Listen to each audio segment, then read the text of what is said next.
Hello guys, welcome to my YouTube channel. इस video में हम देखने वाले हैं Indian Institute of Science Education and Research Tirupati ने एक एडवर्टीज़मेंट निकाला है जो कि है recruitment for the post of project associate 1 under Ignite Life Science foundation.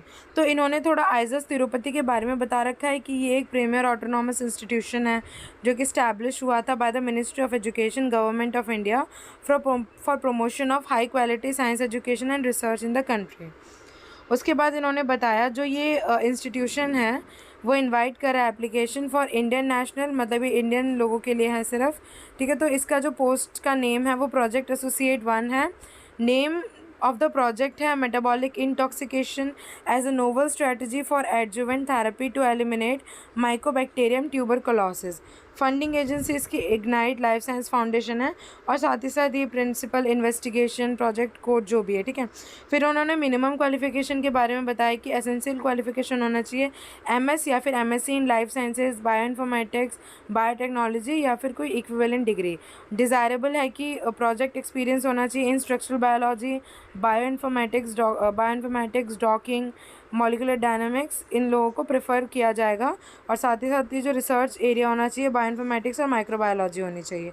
जो फेलोशिप दी जाएगी यहाँ पे ₹31,000 दी जाएगी प्लस 8% HRA दिया जाएगा per month based on valid CSIR, UGC, JRF, NET, GATE, qualified national level test conducted by central government department और उनके जो एजेंसीज होते हैं। ठीक है, दूसरी दी जाएगी ₹25,000 plus 8% HRA per month for those who do not fall under 1 above. ठीक है, तो जो पहले में मतलब किसी अगर उनके पास CSIR, UGC, JRF नहीं है या फिर नेट नहीं है, गेट नहीं है या फिर कोई भी नेशनल लेवल टेस्ट नहीं है या फेलोशिप नहीं है तो उनको दिया जाएगा 25,000 और प्लस 8% HRA। ठीक है, इधर नंबर ऑफ़ पोस्ट निकला है, एक टेन्योर है टेम्परेली ये 3 मंथ्स के लिए है। ठीक है, उसके बाद वो सेटिस्फाइंग परफॉर्मेंस देख के फिर उसके बाद वो बढ़ाएंगे जो भी करेंगे।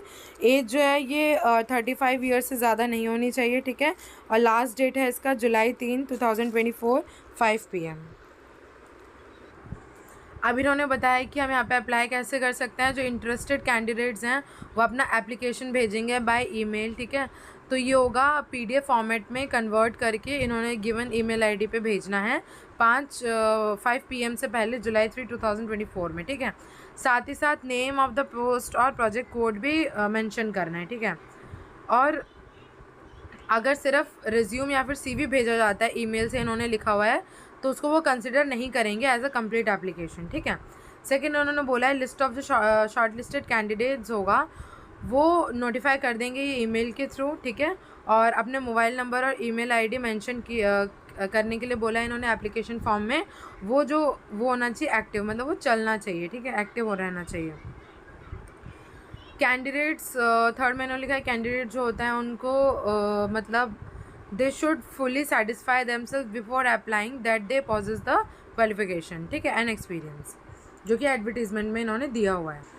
और साथ ही साथ recent passport size photograph, photocopies of relevant certificates और जो टेस्टिमोनियल्स है in support of age, qualification, experience, ये सब कलेक्ट करेंगे अप्रोप्रिएट स्टेज पे। ठीक है, फिफ्थ क्या लिखा है, जो एप्लीकेंट है वो रिस्पॉन्सिबल है कि उसने जो इन्फॉर्मेशन दिया है वो ऑथेंटिक है। ठीक है, जो उसने फ़ोटोग्राफ, साइंस जो भी दिया है वो ऑथेंटिकेट है। ठीक है, ये कैंडिडेट की रिस्पॉन्सिबिलिटी होगी। ठीक है, और साथ ही साथ मतलब अगर ये सब कुछ सही नहीं पाया गया फ्यूचर में, कहीं पर कोई किसी स्टेप में चेकिंग के दौरान ये सब झूठ पाया गया या कुछ भी ऐसा पाया गया जो कि कैंडिडेट ने फॉल्स दिया है या झूठा दिया है, ठीक है, तो क्या होगा, उसका एडमिशन मतलब कैंसिल हो सकता है, टर्मिनेट हो जाएगा इमीडिएटली। ठीक है, बाकी इन्होंने यहाँ पे जनरल इन्फॉर्मेशन डिटेल्स दे रखा है पोस्ट के बारे में। ठीक है, कि यहाँ पे कुछ डिटेल्स दे रखा है कि जो अपॉइंटमेंट है वो पूरा टेम्प्ररी बेसिस पे है। ठीक है, और ये ऑटोमेटिकली टर्मिनेट हो सकता है विदाउट एनी नोटिस और compensation on the termination of research project. ठीक है, दूसरा इन्होंने बोला है जो अपॉइंटेड पर्सन है, ठीक है, उसका कोई क्लेम नहीं होगा। ठीक है, फंडिंग एजेंसी और इन आइजस तिरुपति। तीसरा लिखा है यहाँ पे कि appointment of the applicant will be govern by the terms and conditions of the funding agency particularly applicable to the set project. चौथा, the qualification prescribe should have been obtain from recognised university and institution ठीक है। 5th लिखा है इन्होंने, the prescribed educational qualification are the bare minimum and mere position of the same does not entitle candidate to be called for an interview where the number of applications received in response to this advertisement is large. It will not be convenient or possible to interview all the candidates based on the recommendation of the screening committee. The project leader may restrict the number of candidates for interview to a reasonable limit after taking into consideration the qualifications and experience over the above the minimum prescribed in the advertisement. ठीक है, तो therefore it will be in the interest of the candidate to mention all the qualifications and experience in the relevant field at the time of applying. 6 लिखा है इन्होंने, no TA/DA will be admissible for appearing for the interview. 7 selected candidates will have to join duty immediately on receipt of the offer. ठीक है, no interim inquiries, correspondence, communication of any sort will be entertained on the matter. 9th लिखा है, canvassing in any form and on bringing any influence, political or otherwise, will be treated as a disqualification for the post applied for. 10th, candidates selected for this position can also apply for the regular PhD program of IISER Tirupati provided they satisfy eligibility criteria. तो ये सब इन्होंने लिखा है। तो अगर आपको पसंद आता है ये मेरी ये वीडियो, तो आप सब्सक्राइब कीजिए, शेयर कीजिए और कमेंट डाउन कीजिए। अगर आपको कोई भी डाउट है तो आप कमेंट डाउन कर सकते हैं, या फिर मेरी मेल आईडी जो कि मैंने डिस्क्रिप्शन पे दे रखा है उस पर आप मेल कर सकते हैं।